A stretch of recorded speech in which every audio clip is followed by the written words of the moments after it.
Hello students, welcome to magnet brains. मैं रूपाली वर्मा आज लेकर आ गई हूं मैं क्लास 8 हिंदी व्याकरण का हमने जो लास्ट टॉपिक पढ़ा था समास, उसके प्रश्न उत्तर करने जा रहे हैं। वो करने से पहले आपको मैं बता दूं कि मैग्नेट ब्रेन्स ने शुरू कर दिया है अद्भुत बैच, तो जल्द से जल्द इसको ज्वाइन करिए। इससे संबंधित सभी जानकारी आप प्राप्त कर सकते हैं नीचे फ्लैश हो रहे नंबर पर कॉल करके। यहाँ पर कॉल करिए और जो भी आपके डाउट्स हैं, क्या प्रोसीजर है, सभी कुछ आप यहाँ पर पूछ सकते हैं। इसके अलावा नीचे डिस्क्रिप्शन बॉक्स में भी एक लिंक दिया गया है, उसे क्लिक करिए। उसमें एक फॉर्म है, उसे फिल करिए, फिल करके सबमिट करिए। जल्द से जल्द तक आप तक सारी इन्फॉर्मेशन पहुंचा दी जाएगी। तो बैच शुरू हो चुका है, ऐसा ना हो कि कुछ इंपॉर्टेंट चीज़ें आपसे मिस हो जाएं, तो जल्द से जल्द इसमें इनरोलमेंट कराइए। चलिए आते हैं, जैसा कि आज का हमने बताया कि आपका आज का हमारा टॉपिक है समास, तो उसके प्रश्न उत्तर। समास हम समझ चुके हैं, क्या होता है समास, कितने तरह के होते हैं, उनके उपभेद क्या होते हैं, आपका अंतर भी हमने बता दिया। बहुव्रीहि समास, कर्मधारय समास और बहुव्रीहि और द्विगु में अंतर, समास और संधि में अंतर, सभी कुछ मैंने आपको अच्छे से क्लियर कर दिया। लेकिन इतना सब करने के बावजूद भी जब आप रिवीजन एक बार कर लोगे तो आपको ये सारी चीजें और पक्की हो जाएंगी। तो चलिए आज प्रश्न उत्तर के माध्यम से इसका रिवीजन भी करते हैं और कुछ थोड़ी बहुत एक्सरसाइज करेंगे, ताकि आप चीजों को एक सही तरीके से प्रोसीजर से समझते हुए चले। सबसे पहले हमारे पास जो प्रश्न आ रहा है वो है समस्त पद, समास विग्रह, पूर्व पद, उत्तर पद से आप क्या समझते हैं। अब यहां पर कई चीजें पूछी गई हैं, लगभग 4 चीजें आपसे पूछ ली गई। पहली चीज है समस्त पद। समस्त पद, सामासिक पद, समास, ये तीनों चीजें एक ही होती हैं। जहां पर हम जो है कई शब्दों को, जो बहुत सारे शब्द और विभक्ति मिलकर बड़ी लाइन होती है, उसका संक्षेपण कर देते हैं, तो वो कहलाता है समास। यानी कि समास का शाब्दिक अर्थ होता है संक्षेप करना, किसी को भी छोटा कर देना। फिर उसके बाद नेक्स्ट पूछा है समास विग्रह, जो समस्त पद आपके पास बनकर आया है उसका विग्रह करना, यानी कि उसके बारे में पूरी तरीके से उसको एक्सटेंड करके बताना ही आपका समास विग्रह कहलाता है। फिर आते हैं पूर्व पद और उत्तर पद। समस्त पद 2 पदों से मिलकर बनता है, पूर्व पद और उत्तर पद। ये क्या है आपको बताते हैं। चलिए शुरू करते हैं। मैंने वर्बली तो चीजें आपको बता दी, लेकिन समझाना भी जरूरी है। सबसे पहले हम आते हैं समस्त पद। समास के नियमों से मिले हुए शब्द समूह को समस्त पद कहते हैं। समास के नियम, हर समास, 6 समास हैं, 6 समास के अपने अपने नियम हैं। उन नियमों के तहत ही जब हम इनको मिलाते हैं तब ये समस्त पद कहलाते हैं। जैसे यहां दिया है चतुरानन, 4 हैं आनन जिसके, तो अर्थात यहां पर क्या है, ये अर्थात हम बात कर रहे हैं ब्रह्मा जी की। किसकी? अर्थात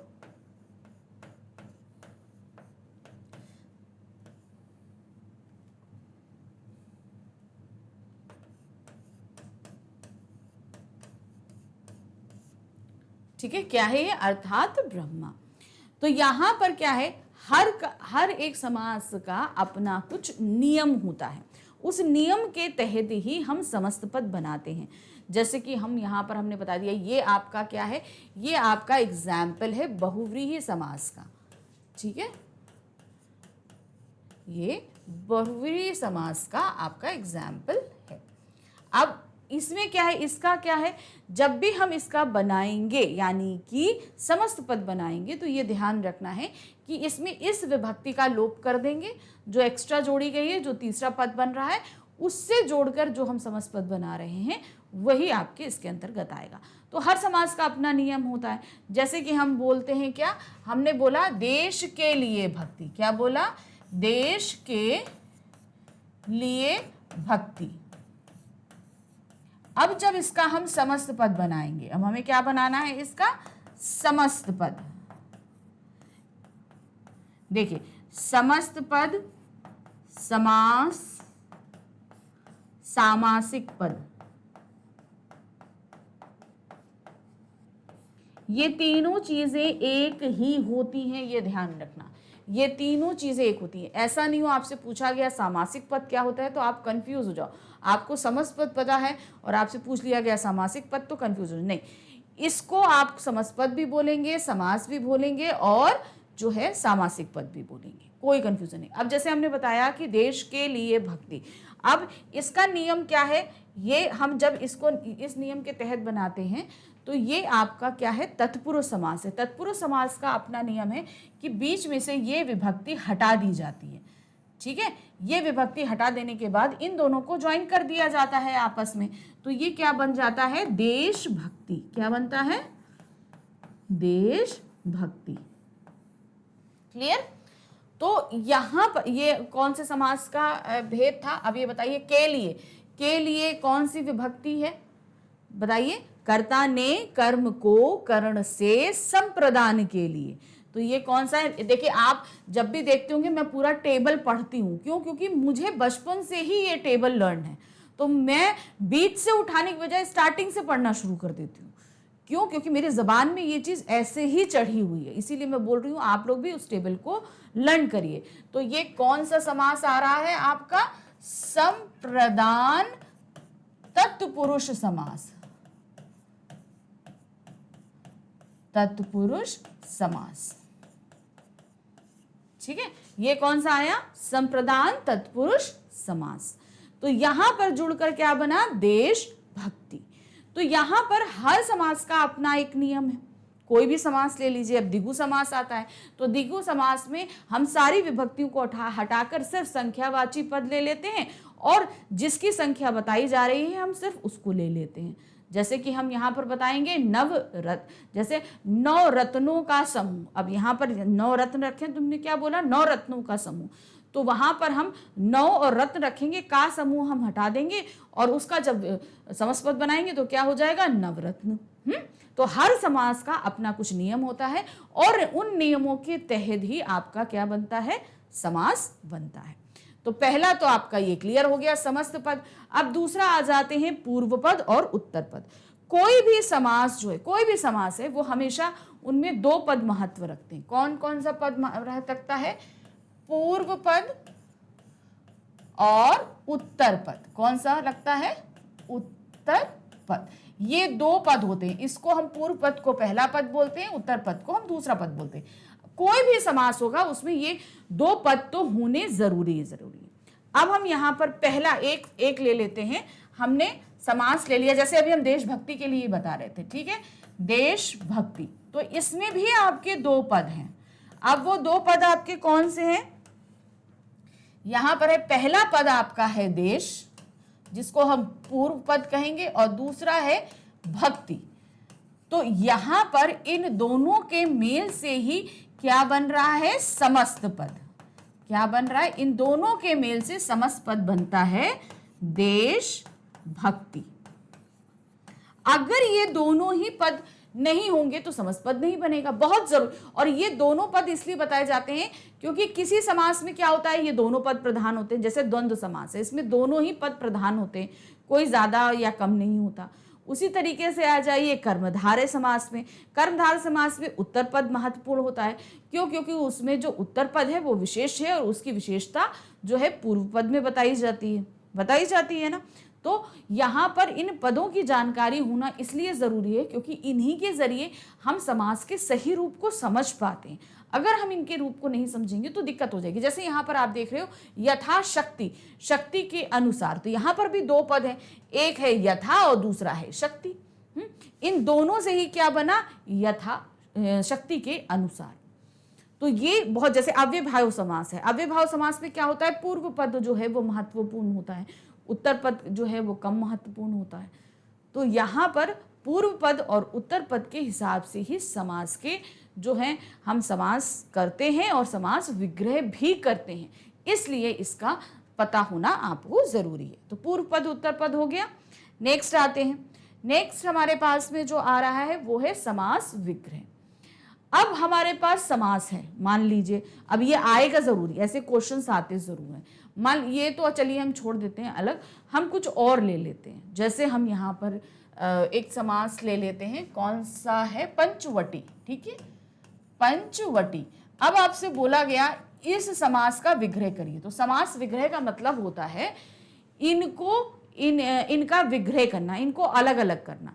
अब इनके अलग अलग करने का मतलब ये नहीं कि बहुत सारे बच्चे ऐसे लिख देते हैं। कैसे लिख देते हैं, जैसे यहाँ पर लिखा इनका समास विग्रह करिए, तो बहुत सारे ऐसे लिख देते हैं पंच प्लस वटी, ये क्या है, ये गलत है, ध्यान रखना। इस तरीके से समास विग्रह नहीं होता है, ठीक है। इस तरीके से कभी भी समास विग्रह नहीं किया जाता है। ये प्लस करके जोड़ना, ये करना नहीं। समास का विग्रह हमेशा कैसे किया जाता है, जब भी हम समास करेंगे, समास का विग्रह करेंगे। अब पंचवटी है, पंचवटी का समास क्या हम करेंगे, ये करेंगे 5 वटियों का समूह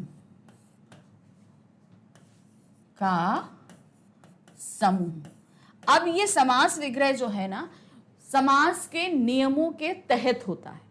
ऐसा नहीं है कि हमारा जैसा मर्जी आएगा हम वैसा कर देंगे। अब ये एक क्या था, ये एक द्विगु समास है। द्विगु समास का हम ऐसे ही विग्रह करेंगे।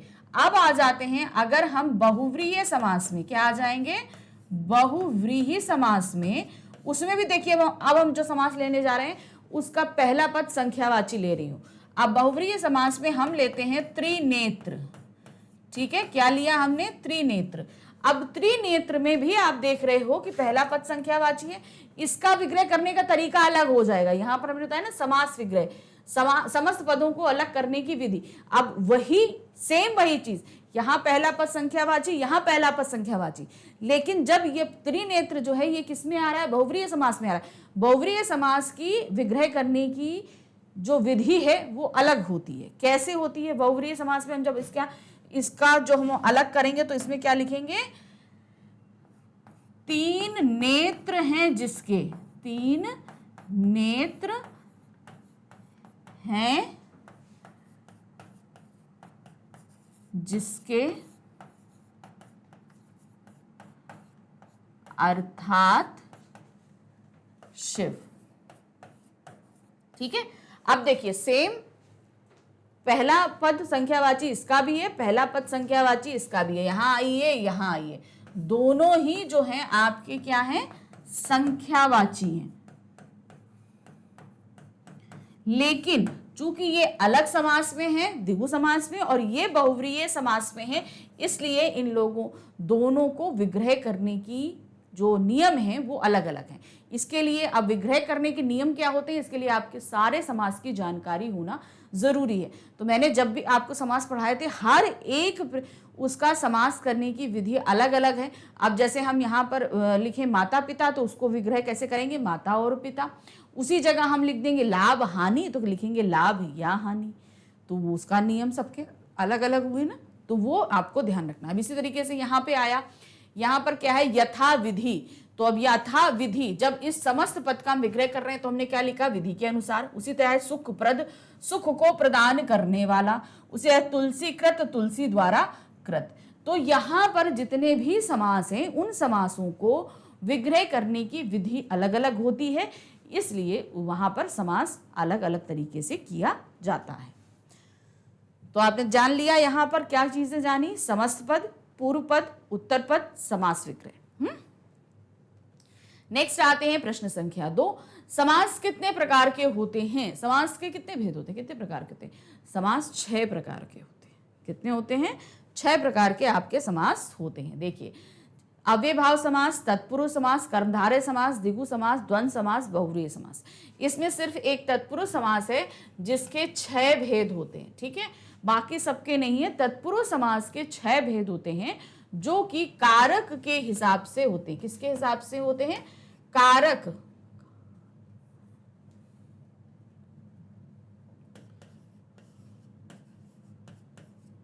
कारक के हिसाब से इसके 6 भेद होते हैं। कौन कौन सा है, कर्म कारक, करण कारक, संप्रदान कारक, अपदान कारक, अधिकरण कारक, संबंध कारक। तो ये आपके 6 जो हैं कारक के हिसाब से तत्पुरुष समास के भेद होते हैं। अव्ययभाव समास में प्रथम पद जो है वो महत्वपूर्ण होता है, क्योंकि इसमें प्रथम पद अव्यय होता है, उपसर्ग होता है और पुनरावृत्ति होती है। नेक्स्ट आते हैं कर्मधारय समास। कर्मधारय समास में उत्तर पद प्रधान होता है, क्योंकि वो विशेष्य होता है और उसकी विशेषता पूर्व पद के शब्द द्वारा व्यक्त की जाती है, यानी कि पूर्व पद विशेषण होता है। फिर आते हैं द्विगु समास। द्विगु समास में प्रथम पद संख्यावाची होता है।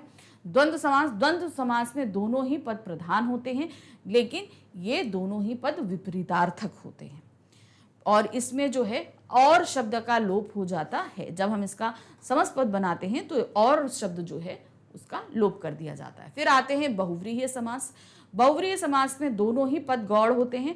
इन दोनों ही पदों के निर्माण का विग्रह करते समय जो तीसरा पद बनता है वो ज्यादा महत्वपूर्ण होता है। तो ये आपके 6 समास हो गए। नेक्स्ट आते हैं तत्पुरुष समास किसे कहते हैं, इसके कितने भेद होते हैं, सभी के नाम लिखो। तत्पुरुष समास किसे कहते हैं? तत्पुरुष समास जो है वो समास होते हैं जो समास आपके कारक के हिसाब से बनते हैं। ठीक है, जो 6 कारक होते हैं उनके हिसाब, वैसे तो कारक 8 प्रकार के होते हैं लेकिन इसमें कर्ता कारक और संबोधन कारक हटा दिया जाता है, उसके बाद सारे कारक बीच के रहते हैं। तो यहाँ पर तत्पुरुष समास में जब समस्त पद बनाते हैं तो उन विभक्ति कारक की विभक्तियों का लोप कर दिया जाता है और ये 6 प्रकार की होती हैं। देखिए यहाँ पर क्या है, जिस समास में दूसरा पद प्रधान हो और समास करने पर कारक चिन्ह का लोप हो जाए उसे तत्पुरुष समास कहते हैं। तो दूसरा पद जो है वो महत्वपूर्ण होता है। अब यहाँ पर और जो जब इसका हम कहते हैं समास बनाते हैं तो जो विभक्तियां होती हैं बीच की, कारक विभक्तियां होती का, के, की, ई, को, के लिए, में, पर, इन सारी विभक्तियों का लोप हो जाता है, मतलब वो हटा दी जाती हैं और पूर्व पद और उत्तर पद का मिलान करा दिया जाता है। अब इनके जो हैं 6 भेद होते हैं, कर्म तत्पुरुष, करण तत्पुरुष, संप्रदान तत्पुरुष, आपादान तत्पुरुष, संबंध तत्पुरुष और अधिकरण तत्पुरुष समास। तो ये 6 समास होते हैं तत्पुरुष के। प्रश्न संख्या 4 है, कर्मधारय समास से आप क्या समझते हैं, उदाहरण सहित समझाइए। अब कर्मधारय समास क्या होता है? कर्मधारय समास में 2 पद होते हैं जिसमें जो है उत्तर पद आपका महत्वपूर्ण होता है क्योंकि उत्तर पद की विशेषता आपकी पूर्व पद में बताई जाती है। तो बेसिकली पूर्व पद विशेषण और उत्तर पद विशेष होता है। देखिए क्या, जिस समास में पहला पद विशेषण तथा दूसरा पद विशेषण का विशेष होता है अथवा पूर्व पद और उत्तर पद में उपमान और उपमेय का संबंध होता है उसे कर्मधारय समास कहते हैं। तो कर्मधारय समास का मतलब सीधे जहां 2 पद ऐसे आए आपके जहां विशेषण विशेष्य साथ हो वो आपका सीधे जो है कर्मधारय समास में चला जाता है। मैंने हमेशा बताया कर्मधारय समास और बहुव्रीहि समास में कंफ्यूजन रहता है और क्या चीजें बहुव्रीहि समास में जाती हैं ये भी मैंने आपको क्लियर किया था, है ना। तो कर्मधारय समास में हमेशा विशेषण और विशेष्य वाले शब्द ही जाएंगे। जैसे अब इनको छोड़ दीजिए, जैसे यहाँ पर आ रहा है नील कमल, तो यहाँ पर कमल की क्या विशेषता बताई जा रही है? कमल जो है ये एक विशेष्य है। क्या है? ये विशेष्य है। इसकी विशेषता क्या बताई जा रही है? इसकी विशेषता बताई जा रही है कि ये नीला है। उसी तरह महापुरुष, पुरुष की विशेषता क्या बताई जा रही है? वो महान है। इसकी क्या विशेषता है? ये महान है। उसी तरह प्रिय, प्रिय क्या है? वो प्राण, प्राण जैसा है। प्राण क्या होता है? हमको बहुत, हमारे प्राण चले गए तो मतलब सब कुछ चला गया, तो प्रिय कैसा है? प्राण के समान है। तो प्रिय की जो यहाँ पर उपमान यानी कि उपमेय में उपमान की, तो यहाँ पर ये क्या है? उपमेय बताया जा रहा है। अब यहाँ पर जब इसका विग्रह करते हैं तो क्या हो जाता है? हमेशा लिखते हैं नीला है जो कमल। अब ये नहीं बोलोगे कमल का रंग नीला है, कभी विग्रह ऐसे नहीं करना है। हमेशा कर्म, मैंने बताया ना विग्रह करने के अपने कुछ नियम होते हैं।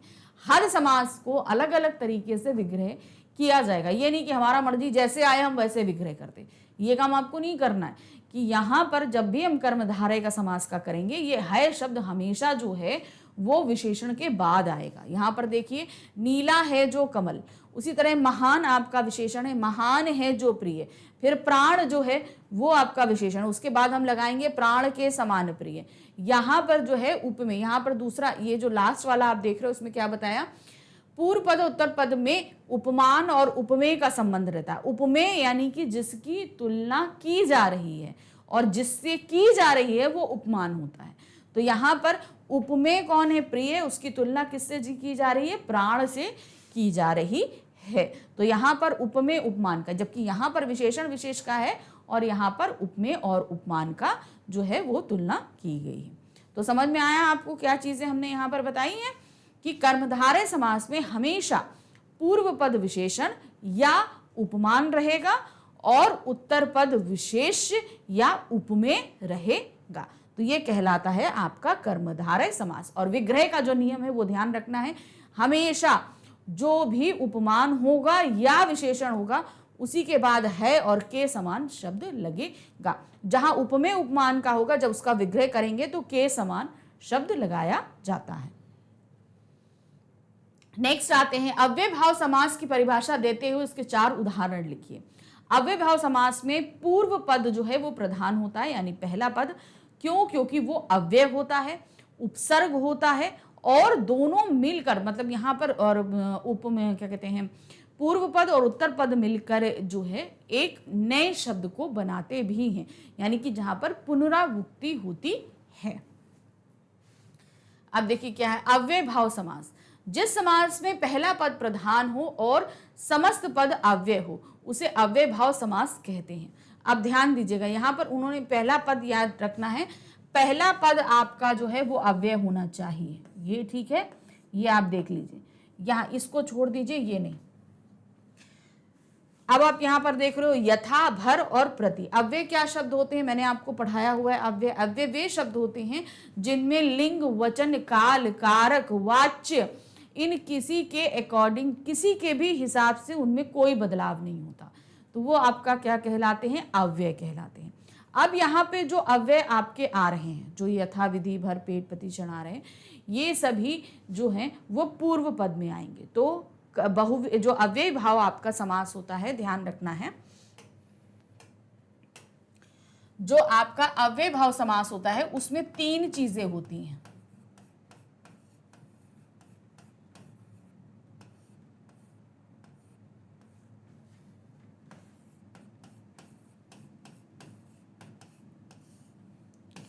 पहली चीज जो है ना, पूर्व पद में ही होती हैं ये तीनों चीजें, ठीक है। किसमें होती है? पूर्व पद में, ये ध्यान रखना है। पहली चीज होती है पूर्व पद आपका अव्यय होगा, जैसा कि यहां पर बताया गया, आप देख रहे हो पूर्व पद सभी अव्यय हैं। दूसरा पद क्या है? दूसरी जो बात महत्वपूर्ण होगी, वो पूर्व पद उपसर्ग भी हो सकता है, जो यहां पर आप देख रहे हो आजीवन का आ क्या है? आपका उपसर्ग है। फिर आते हैं तीसरा, क्या है? पुनरावृत्ति होती है। क्या होती है? पुनरावृत्ति। पुनरावृत्ति जैसे होती है, कुछ शब्द होते हैं, जैसे हमने बोला हाथों हाथ। क्या बोला? हाथों हाथ। अब यहां पर देख रहे हैं हाथ शब्द, जो हाथों हाथ है, रातों रात, दिनों दिन। अब यहां पर जो है ना, ये पुनरावृत्ति का मतलब समझा दूं, हाथ शब्द 2 बार रिपीट हो रहा है, रात 2 बार रिपीट हो रहा है, दिन 2 बार रिपीट हो रहा है। तो जो ऐसे शब्द होंगे वो भी आपके किस में आएंगे? वो भी आपके जो है अव्यय भाव समास में जाते हैं, ठीक है। अब उपसर्ग में आपको एक आजीवन हमने यहां पर बता दिया है। उसी तरीके का बहुत सारे शब्द होते हैं जिसके पहला पूर्व पद जो होता है उसमें उपसर्ग लगता है। जैसे यहां पर बेरहम शब्द हो सकता है, बेरहम, वो आपका अव्यय भाव समास में आ सकता है। तो इस तरीके से हमने आपको बताया। यहां पर आप देख रहे हो यथा, विधि। अब यथा शब्द का कहीं पे भी यथा आया तो उसका सीधा सीधा मतलब होता है अनुसार, यथा विधि, कुछ भी हो आपका।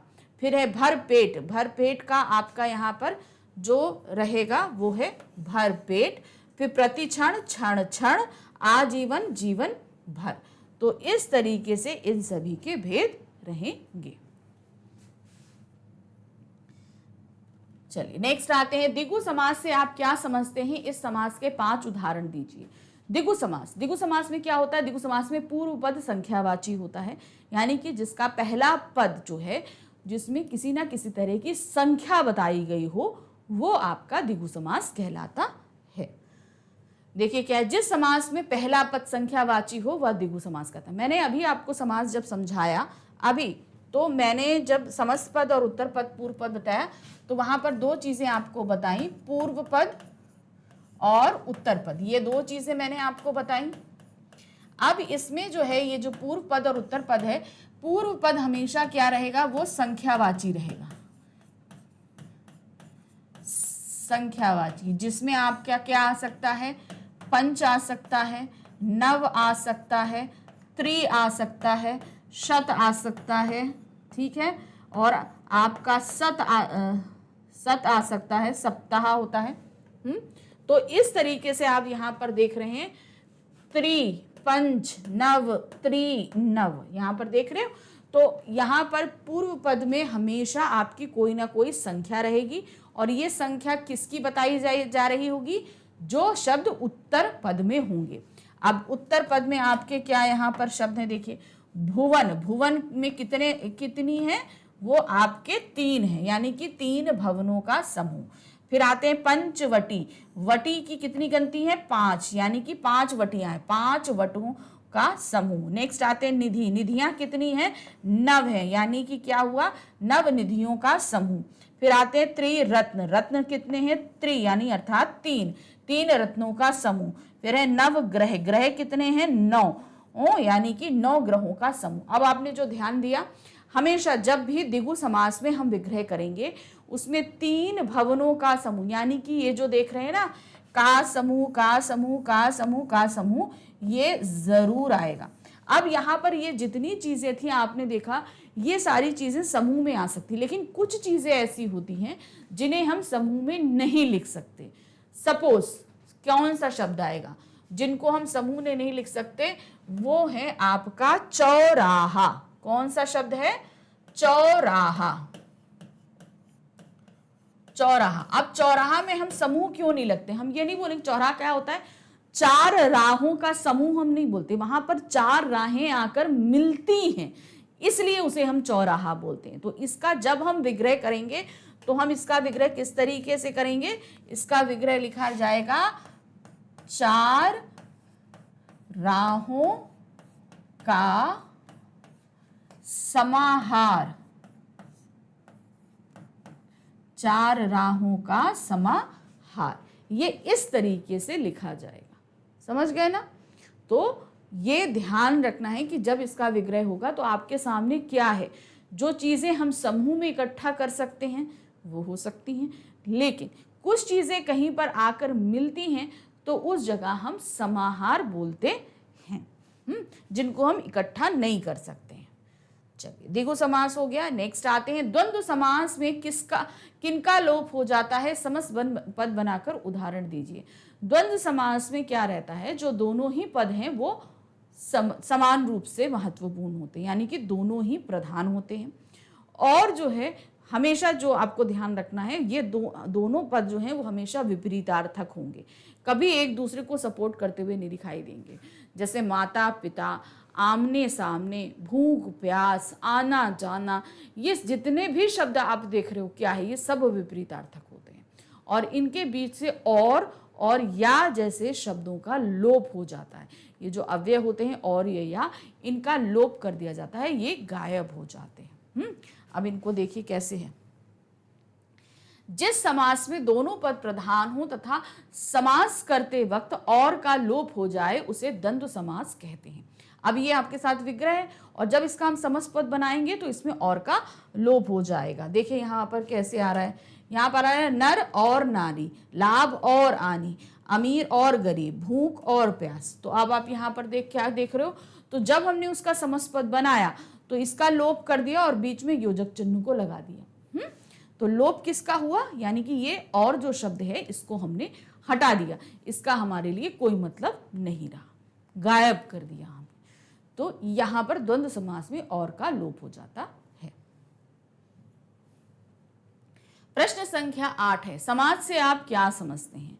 समास क्या होता है, समास बोलते हैं संक्षेप करने को, जो काफी लंबे वाक्यांश होते हैं उनको संक्षेप करके लिखा जाना ही समास कहलाता है। देखिए, 2 या 2 से अधिक शब्दों के मेल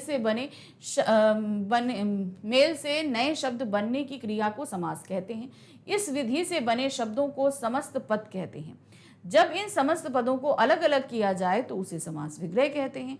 समस्त पद के पहले पद को पूर्व पद और दूसरे पद को उत्तर पद कहते हैं। तो देखिए कितना सब एक ही चीज समझती है, मतलब जब 2 या 2 से अधिक शब्दों के मेल से की क्रिया से समास बनते हैं। हमेशा 2 शब्द होते हैं, 2 पद तो होंगे ना, पूर्व पद उत्तर पद, तो उसी से तो समास बनते हैं। बाकी विभक्तियां रहती हैं, तो लेकिन यहाँ पर मेन तो 2 पद ही होते हैं, जैसे देशभक्ति तो देश और भक्ति इन दोनों का हुआ। उसी तरह चतुरानन, तो यहाँ पर चतुर और आनन का हुआ। उसी तरीके से आप आ जाइए और कोई समास ले लीजिए। द्वंद्व समास है, द्वंद्व समास में भी आपके 2 हैं, माता और पिता 2 पद हैं। तो हमेशा 2 पदों के मेल से जो बन रहा है वो समास कहला रहा है, और इन्हीं दोनों को पदों को अलग अलग करने की विधि समास विग्रह कहलाती है। और समास विग्रह करते समय जो है वो पूर्व पद और उत्तर पद को अलग अलग कर दिया जाता है। अब इसमें उदाहरण देखिए, जैसे है शरण में आगत, इसका क्या बना? शरणागत, तो ये हमारा बन गया समस्त पद। उसी तरह शरणागत का विग्रह होगा शरण में आगत, तो शरणागत का जब हमने विग्रह किया तो क्या बन गया? शरण में आगत, जो शरण में आया हुआ है उससे तात्पर्य होगा। नेक्स्ट आते हैं बहुव्रीहि समास तथा कर्मधारय समास में अंतर बताइए। अब आपको बताना है कि बहुव्रीहि समास और कर्मधारय समास में अंतर क्या होता है, ये मैंने आपको बताया हुआ है, ध्यान दीजिए। बहुव्रीहि समास में कोई भी पद प्रधान नहीं होता है, बल्कि कोई अन्य पद ही प्रधान होता है। पर कर्मधारय समास में पहला पद विशेषण और दूसरा पद विशेष्य होता है, या एक पद उपमान और दूसरा उपमेय होता है। अब इसको हम कैसे समझाने जा रहे हैं आपको उदाहरण के माध्यम। सबसे पहले ध्यान रखिए, बहुव्रीहि समास जो हम करते हैं जिनसे समस्त पद बनाइए चाहे विग्रह करिए, बहुव्रीहि समास का जब भी हम विग्रह करेंगे हमेशा इसमें कोई एक नया तीसरा पद बनेगा जो हमारा समस्त पद का एक इशारा होगा, वो बनता है। कर्मधारय समास में पूर्व पद, उत्तर पद, विशेषण, विशेष्य या उपमेय और उपमान होता है। अब इसमें डिफरेंस क्या है कि कई चीजें ऐसी हैं जो पूर्व पद में भी डाली जाएंगी और उत्तर पद बहुव्रीहि समास में भी डाली जाएंगी और कर्मधारय समास में भी डाली जाएंगी। जैसे पहला शब्द है पीतांबर, तो यहाँ पर क्या हुआ? पीला अंबर, इसका क्या मतलब होता है? पीला अंबर। तो यहाँ पर अगर हम इसका विग्रह करेंगे तो क्या लिखेंगे? पीला है जो अंबर, वो चला जाएगा आपका कर्मधारय समास में। पीला वस्त्र धारण करने वाला कौन है? वो होते हैं श्री कृष्ण। तो यहाँ पर जब हम इसको बहुव्रीहि समास में करते हैं तो क्या लिखता है? पीला है अंबर जिसका, अर्थात कृष्ण, ये चला जाएगा बहुव्रीहि समास। तो आपने ध्यान दिया यहाँ पर हमने तीसरे पद की तरफ इशारा किया, इसलिए बहुव्रीहि। लेकिन पीला वस्त्र ऐसा नहीं है कि सिर्फ कृष्ण ही पहनते हैं, कोई और भी पहनता है, तो इसे हम कर्मधारय समास में भी डाल सकते हैं। अब आपके सामने अगर ये एग्जाम्पल आ जाए तो आप बताओ किस में डालोगे? तो मैंने क्या बताया, ऐसे शब्द जो हम पर्टिकुलर सिर्फ एक के लिए इस्तेमाल करते हैं वो हमेशा आपका बहुव्रीहि समास में जाएगा। लेकिन पीतांबर जो ऐसा शब्द है जो कई लोगों द्वारा धारण किया जाता है, इसलिए ये हमेशा किस में जाएगा? कर्मधारय समास में। तो ये कंफ्यूजन रहता है। अब आइए कमल नयन, कमल के समान नयन है। अब कमल नयन जो है वो सिर्फ कृष्ण के नयनों के लिए बोला गया है, इसके अलावा भी कईयों के लिए इस्तेमाल किया जाता है कमल नयन। तो यहां पर क्या दिया? जब हम करते हैं कमल के समान नयन है जिसके, ये चला गया कर्मधारय समास में। और अगर हम इसको बहुव्रीहि समास में डालेंगे तो क्या होगा? कमल के समान नयनों वाला अर्थात कृष्ण, तो ये आ गया आपका ये बहुव्रीहि समास में, ये चला जाएगा किसमें? बहुव्रीहि समास में।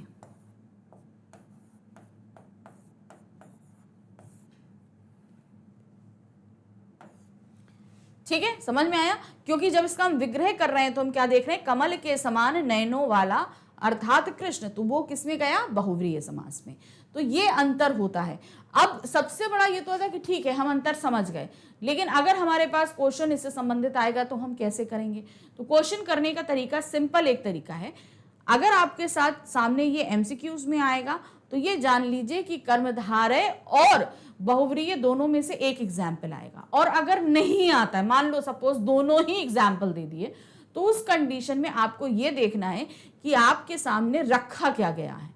ठीक है, मान लीजिए अगर आपके सामने वहां पर रख दिया गया क्या? नीलकंठ, तो नीलकंठ हम किसको बोलते हैं? नीलकंठ तो सिर्फ एक का ही है जिसने विश्व को धारण किया था अर्थात शिव। तो उस कंडीशन में वो कहां चला जाएगा? वो आपका सीधे सीधे जो चला जाता है वो बहुव्रीहि समास में। लेकिन अब मान लीजिए आ गया पीतांबर, तो पीतांबर किस में आएगा? पीतांबर कर्मधारय समास में चला जाएगा, क्योंकि पीतांबर धारी करने वाले सिर्फ कृष्ण नहीं है, इसके अलावा भी बहुत से ईश्वर जो हैं वो पीतांबर धारण करते हैं, बहुत सारे ईश्वर करते हैं। तो इसलिए हम उसको किस में डाल देंगे, कर्मधारय में, जहां पर विशेषण। ये अब आपको देखना पड़ेगा सिर्फ कि जो नाम आपके सामने आया है, क्या वो विश्व और ब्रह्मांड में हम सिर्फ पर्टिकुलर एक के लिए इस्तेमाल करते हैं या कईयों के लिए इस्तेमाल करते हैं। नेक्स्ट है कर्मधारय और द्विगु समास में अंतर। अब चलिए आपको बताना है कर्मधारय और द्विगु समास में। कर्मधारय समास में क्या होता है, कर्मधारय समास में एक पद विशेष और दूसरा विशेषण होता है, और द्विगु समास में पहला पद संख्यावाची होता है और संख्या जिसकी बताई जा रही है वो उत्तर पद में होता है।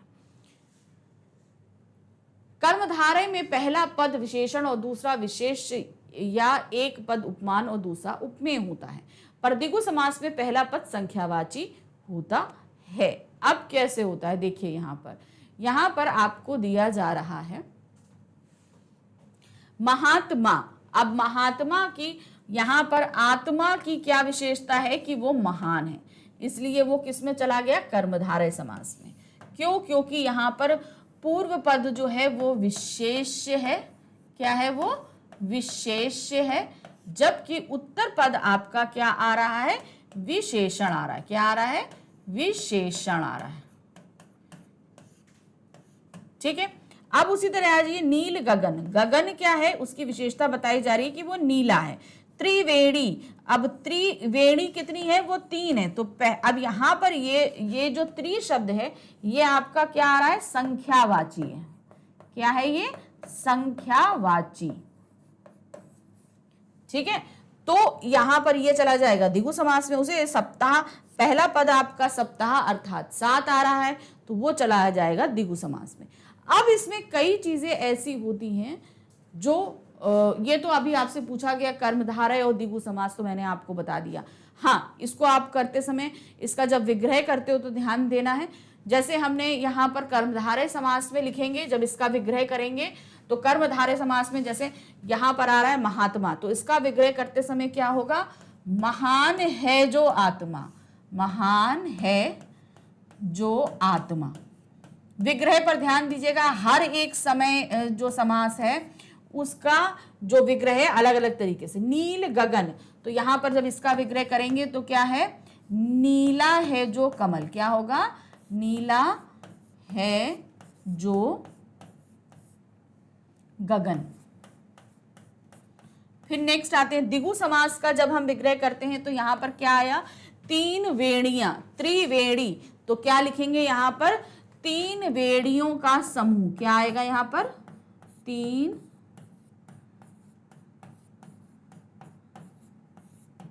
वेणियों का समूह। उसी तरीके से दूसरा आएगा आपका सप्ताह, तो क्या होगा, 7 दिनों का समूह, 7 दिनों का समूह। विग्रह करते समय आपको ध्यान देना है कि विग्रह किस तरीके से किया जा रहा है। यहां पर जैसे आप देख रहे हो, जब हमने कर्मधारय समास का किया तो इसमें जो हमारा विशेषण था उसे पहले रखा, उसके बाद विभक्ति लगाई, उसके बाद हमने क्या रखा, विशेष्य रखा। फिर आते हैं, इधर आइए, तो यहां पर द्विगु समास में हम हमेशा उस चीज के समूह को बताते हैं। किसको बताते हैं, समूह को बताते हैं। तो ये हो गया कर्मधारय और द्विगु समास का अंतर। नेक्स्ट आते हैं हमारे सामने कुछ एक्सरसाइज हैं। क्या दिया है, निम्नलिखित वाक्यों के रेखांकित अंशों में निहित समास का नाम बताइए। अब हमें क्या है, यहाँ पर कुछ वाक्य दिए गए हैं, उसमें कुछ शब्द जो है अंडरलाइन है, हमें उनका क्या बताना है, समास का नाम, कि वो समास क्या है। पहला है, गणेश जी को लंबोदर भी कहा जाता है। अब अंडरलाइन है लंबोदर। लंबोदर का कौन सा समास होगा, लंबोदर है बहुव्रीहि समास। इसका विग्रह क्या होगा, लंबा है उदर जिसका अर्थात गणेश।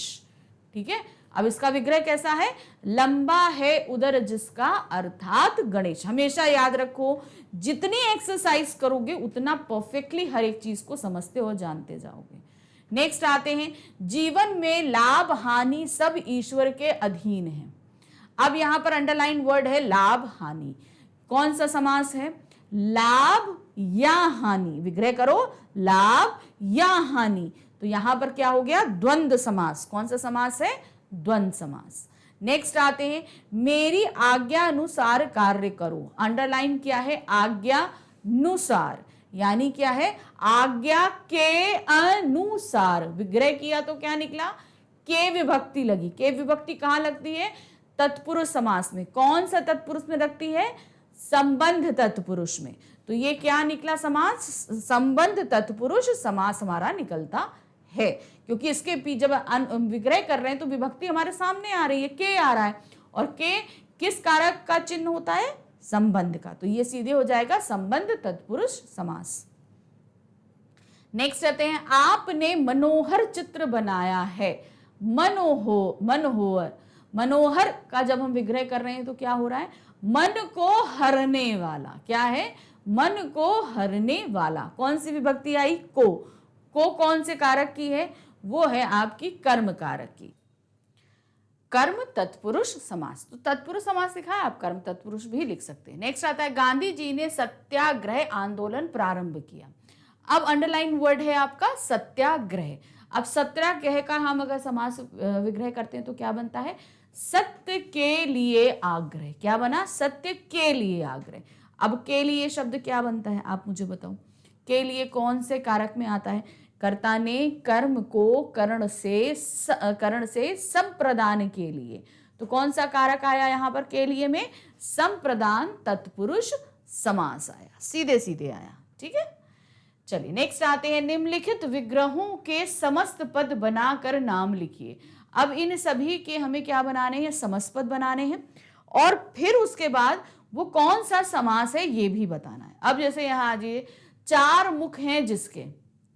अब यहां पर जब चार मुख हैं जिसके लिए हम लिखते हैं तो हम क्या लिखते हैं, चार मुख हैं जिसके अर्थात ब्रह्मा। तो वो कौन से हो गए, आपका चतुर्मुख। सबसे पहले चतुर्मुख, और वो विग्रह समास है बहुव्रीहि समास। नेक्स्ट आते हैं, पुरुषों में उत्तम। तो इसका समस्त पद क्या बनेगा, पुरुषोत्तम। अब विग्रह विभक्ति कौन सी लगी हुई है, में। वो कौन सा हुआ, अधिकरण तत्पुरुष समास। तो ये देखिए, पुरुषोत्तम अधिकरण तत्पुरुष।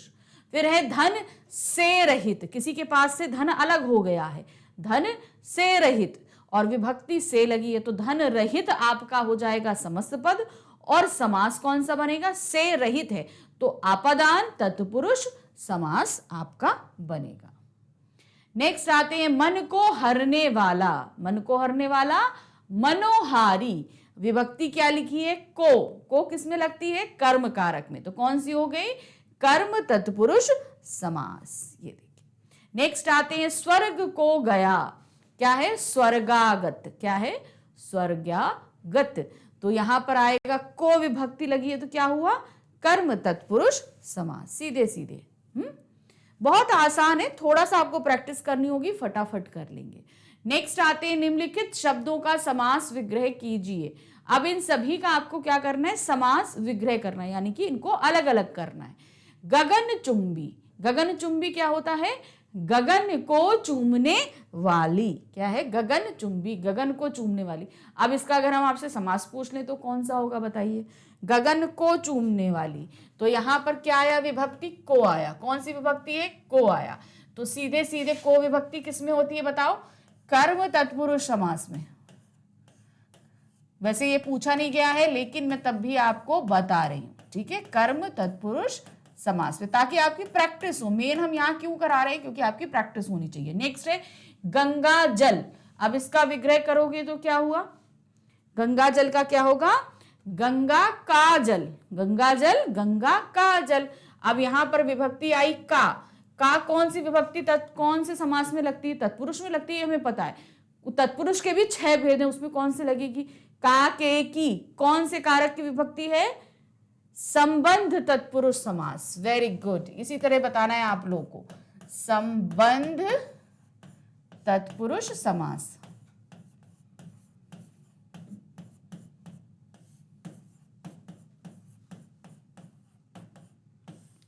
नेक्स्ट आते हैं त्रिगुण। अब त्रिगुण का जब आप विच्छेद करोगे तो क्या निकल रहा है, 3 गुणों का समूह। जिसके पास है 3 गुणों का समूह। अब जहां पर पहला पद संख्यावाची हो 3, तो वो कौन सा होता है आपका द्विगु समास। जहां पर पहला पद आपका संख्यावाची हो वो कहलाता है द्विगु समास। नेक्स्ट आते हैं चौपाया। तो चौपाया किसको बोलते हैं? जिनके 4 पैर होते हैं। तो क्या आएगा इसका? 4 पायों का समूह।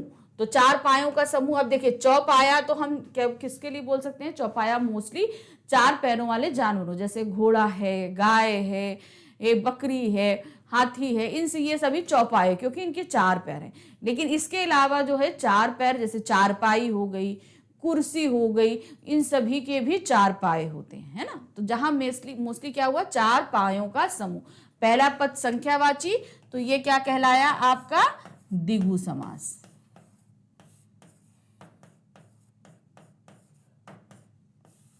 नेक्स्ट आते हैं सुख दुख। अब सुख दुख का विग्रह करोगे तो क्या होगा? सुख और दुख। तो अब यहां पर बीच में देखिए और आया है, तो और किस में आता है? द्वंद्व समास में आता है। किस में आता है? द्वंद्व समास में। देखिए हमने विग्रह भी किया और फटाफट समासों के नाम भी बता दिए। इसी तरह विग्रह करना है और आपको समास बताने हैं, क्योंकि जितना आप इस तरीके से प्रैक्टिस करोगे आपका समास उतने परफेक्ट होते चले जाएंगे। नेक्स्ट क्या आ रहा है आपके पास में? कोष्टक में दिए उचित समस्त पदों का चयन करके रिक्त स्थान भरिए। अब हमारे पास में जो समस्त पद हैं हमें उनको भरना है, ध्यान रखना। ऑप्शन जो दिए गए हैं वो तो हैं, अब इसमें देखना है समस्त पद क्या है। पहला क्या है? डैश सभा में विद्यमान है। कौन विद्यमान है? राजा या महाराजा। तो क्या होगा? समस्त पद है महाराज, यानी कि राजाओं में जो महान है। इसका विग्रह अगर आप करोगे तो क्या होगा? क्या है? राजाओं में जो महान है, महान है जो राजा। इसको आप ऐसे इसका विग्रह करोगे, क्या होगा? महान है जो राजा। ठीक है। अब ये कौन सा समास हुआ? आप मुझे बता सकते हो समास कौन सा है ये सीधे सीधे आपका कर्मधारय समास है। कौन सा समास है? कर्मधारय समास हो गया। अब यहां पर हमने क्या बना? महाराज। फिर आते हैं मोहन अब डैश साथियों के साथ नहीं घूमता।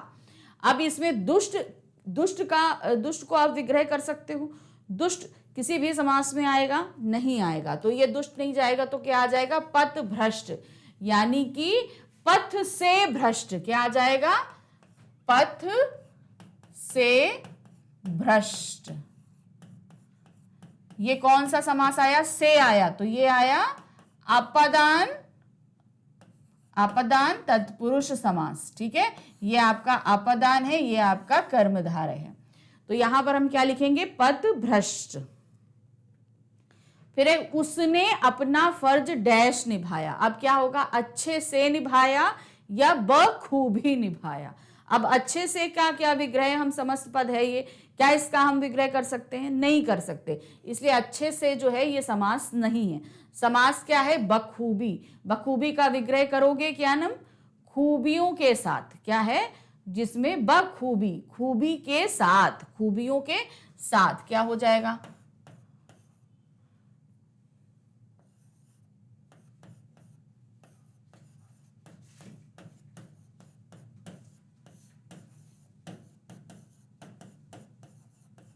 और ये कौन सा है? ये है अव्ययी भाव समास। ठीक है, ये क्या है? अव्ययी भाव समास।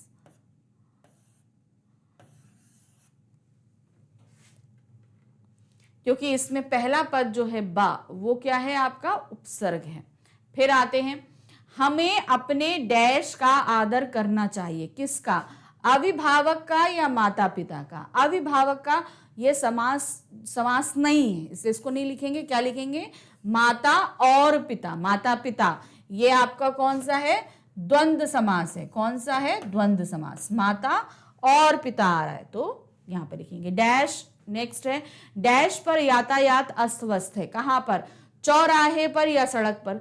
सड़क समास नहीं है, इसलिए यहां पर क्या हो जाएगा? चौराहे पर। चौराहा क्या होगा? 4 राहों का समूह। इसको हम अगर करेंगे तो क्या हो जाएगा? 4 राहों का समाहार। कौन सा समास है ये? द्विगु समास। ये देखिए, तो यहां पर आपको कंफ्यूजन करने के लिए मिलते जुलते शब्दों को दिया गया था, मगर एक समस्त पद था, एक समस्त पद नहीं था। वो मैंने आपको विग्रह करके सारी चीजें कर करके बता दी कि ये इस तरीके से किया जाएगा। तो समझ में आया ना कि कैसे कैसे आपसे प्रश्न पूछे जा सकते हैं और कैसे आपको तैयारी करनी है। तो समास का रिवीजन यहाँ पर खत्म हुआ। आप सभी को मैंने अच्छे से बता दिया कि क्या क्या चीजें और किस तरीके से आप करने वाले हो। तो रिवीजन तो कंप्लीट हो गया, लेकिन अभी हमारा टेस्ट बाकी है। तो नेक्स्ट वीडियो हमारा किस चीज का रहेगा? वो रहेगा हमारा टेस्ट, यानी कि एमसीक्यूज का। अब उनको हम ध्यान से करेंगे ताकि हमसे कहीं किसी तरह की कोई भी मिस्टेक नहीं हो। और अगर मान लीजिए पेन पेपर लेकर बैठना, क्वेश्चंस गलत हो रहे हैं ज्यादा, तो फिर से जो जो क्वेश्चंस आपको गलत हो रहे हैं उस पर आप जाकर उस समास के कॉन्सेप्ट को जाकर आप चेक करो। ठीक है, तो नेक्स्ट वीडियो हमारा एमसीक्यूज का है, लेकिन उससे पहले अब आपके पास बहुत ही इंपॉर्टेंट हम इंफॉर्मेशन लेकर आए हैं। अब ये इंपॉर्टेंट इंफॉर्मेशन क्या है, ध्यान दीजिएगा। आपके लिए मैग्नेट बेन्स लेकर आ चुका है अद्भुत बैच। ये अद्भुत बैच इंग्लिश मीडियम का 6 to 8th तक का बैच मैं आपको दिखा रही हूँ, यानी कि 6 to 8th तक का। अब ये जो 6 to 8 तक का बैच है आपके लिए अभी शुरू किया जा चुका है, जिसमें आपको सारे सब्जेक्ट प्रोवाइड कराए जा रहे हैं। ये सारे सब्जेक्ट्स हैं आपके science, math, social science, English, Hindi and Sanskrit. तो ध्यान दीजिएगा कि ये इस पैकेज में आपके सारे जितने सब्जेक्ट्स हैं वो सभी कवर हो रहे हैं, जो आपके सामने मैंने दे दिए हैं। और इन सभी सब्जेक्ट के जो है क्या क्या फीचर्स कवर करा जाएंगे। सबसे पहले इनमें जितना भी सिलेबस हम कवर कराएंगे वो based on the CBSE board syllabus होगा। पूरा आपका सिलेबस कंप्लीट कराया जाएगा। डाउट सॉल्विंग सेशन होंगे, मतलब बहुत सारे हम लोग को डाउट रहते हैं कि अरे भाई ये कैसे होगा, वो कैसे करेंगे। तो ऐसे सेशंस आपके लिए ऑर्गेनाइज किए जाएंगे जिसमें आपके सारे डाउट सॉल्व हो सकें। फिर आते हैं वन शॉट रिवीजन दिया जाएगा। जो चैप्टर्स हम लोग पढ़ चुके हैं उनका रिवीजन हम एक शॉट में करेंगे। उसके बाद आपको ई नोट्स हर सब्जेक्ट के प्रोवाइड कराए जाएंगे इस बैच के अंदर। फिर आपका टेस्ट लिया जाएगा, टेस्ट आप खुद करेंगे, फिर उसके बाद उसका सोल्यूशन भी आपको कराया जाएगा, जिससे आपके सारे कॉन्सेप्ट आपको पता चलते रहेंगे कि क्या चीज़ हमसे रह गई है, क्या नहीं रह गई है, हम वो करेंगे। फिर उसके बाद माइंड मैप्स वीडियोस रहेंगे, MIQs यानी कि मोस्ट इंपॉर्टेंट क्वेश्चंस रहेंगे, MCQs यानी कि मल्टीपल चॉइस क्वेश्चंस रहेंगे। यही 2 पैटर्न आपके एग्जाम से पूछे जाते हैं, तो ये दोनों ही पैटर्न आपके कवर किए जाएंगे। इसके अलावा और क्या किया जाएगा? ये सारी चीज़ें तो आपको कराई जा रही हैं, इसके अलावा आपको हर एक चीज़ का, ये सारी जो जितना भी मैंने बताया, हर सब्जेक्ट के हर चैप्टर के साथ आपको पूरा कंप्लीट करके दिया जाएगा। ये सभी कुछ आपको अभी प्रेजेंट टाइम में 50% ऑफ में मिल रहा है। ऑलरेडी 50% ऑफ चल रहा है, लेकिन अगर आप इसमें मैग्नेट बेन 10 जो है वो कूपन कोड लगा देते हैं तो आपको एडिशनल 10% का डिस्काउंट और मिलेगा, यानी कि 50 + 10 टोटल 60% का डिस्काउंट आपको मिलने वाला है। तो फटाफट जल्दी करिए, इसको हाथ से जाने नहीं दीजिए। अब आप सवाल उठता है कि मैंने तो सब बता दिया, लेकिन उसके बावजूद आपके भी बहुत सारे सवाल होंगे। तो ये सारी चीज़ें आप अगर जानना चाहते हो तो आप इस नंबर पे कॉल कर सकते हो 7049597408। इस नंबर पे आप कॉल करिए और कॉल करके आप जितनी इन्फॉर्मेशन ले सकते हैं, आप जितना आप चाहते हो वो सब आपको यहाँ मिल जाएगी। इसके अलावा एक तरीका और है, आपको नीचे डिस्क्रिप्शन बॉक्स में एक लिंक दिया गया है, उस लिंक पर आप क्लिक करो, आपके सामने एक फॉर्म आएगा, उस फॉर्म को फिल करो, फिल करके सबमिट करेंगे, जल्दी इस पूरे बैच की इन्फॉर्मेशन आप तक पहुंच जाएगी। तो ये बैच शुरू हो चुका है, तो जल्द से जल्द जो है इसको ज्वाइन करिए, ऐसा ना हो कुछ इंपॉर्टेंट चीज़ें आपसे मिस हो जाए। ठीक है, तो ये वीडियो यहीं समाप्त करती हूँ, मिलेंगे नेक्स्ट वीडियो में। Thank you for watching, bye bye.